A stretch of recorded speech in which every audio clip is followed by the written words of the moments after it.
Sa ibang balita, maraming immigrants na pumapasok sa Canada sa ilalim ng Provincial Nominee Program ang kadalas ay nililisan ng unang probinsyang tinirhan sa Canada matapos ang ilang taon. Ayon sa ulat ng Statistics Canada, ang ilang dahilan sa likod nito sa report ni Paula Saraza.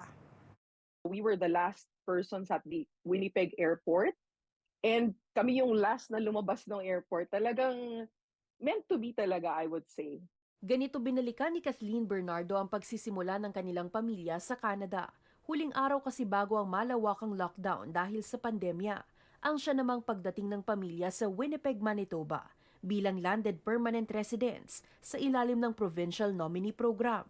We found Manitoba as the best province to apply to because my husband had family there. Paglipat namin, doon nakafocus kami na we will make the best out of our time here. We will do our best. We will make sure na makasettle tayo ng maayos dito, put the kids to school, get jobs, and see. Pero that one other province, another city, we never closed our minds to it. We were always open to the possibilities. Pero matapos ang mahigit 4 na taong paninirahan sa probinsya, nitong Agosto lamang nang lumipat ang pamilya sa Calgary, Alberta. After 4.5 years, it was my husband who prompted our move to Alberta. So he moved to their Calgary, Alberta office. Sa datos ng Statistics Canada kamakailan, naitala ang lumalaki pang bilang ng immigrants na umaalis sa probinsya ng Saskatchewan at Manitoba nitong 2023 hanggang 2024 kumpara noong nakalipas na dekada. Natukoy din sa pag-aaral na Ontario, British Columbia at Alberta ang tatlo sa pangunahing destinasyong nililipatan ng immigrants.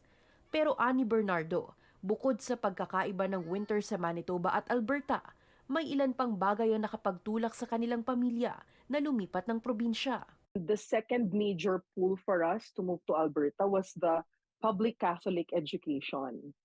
Because in Winnipeg kasi, in Manitoba, they offer free public education. But if you want to go into Catholic schools, it's only offered privately. So you would have to pay out of pocket and it's very expensive. Also, we love the mountains. We love the mountains. Coming from the Philippines, you have a lot of mountains and we missed it. We love the landscape, just 30 minutes drive, you can go to Kananaskis. Another 45 minutes drive, you can go to Canmore. And another hour, you'll be in Banff. Aminado siyang malaking sugal ang lumipat muli ng tahanan at magsimula ng panibago. Pero nananatili siyang kumpiyansa sa desisyon, lalo kung para ito sa ikabubuti ng kinabukasan ng kanyang pamilya. It's a risk actually to move because I left my job back in Manitoba. And now I'm still looking for work. But we also looked at the big picture. Like long term, would this move be better for our family? And time will tell. But from what I see, it is. Paula Saraza, Omni News, Toronto.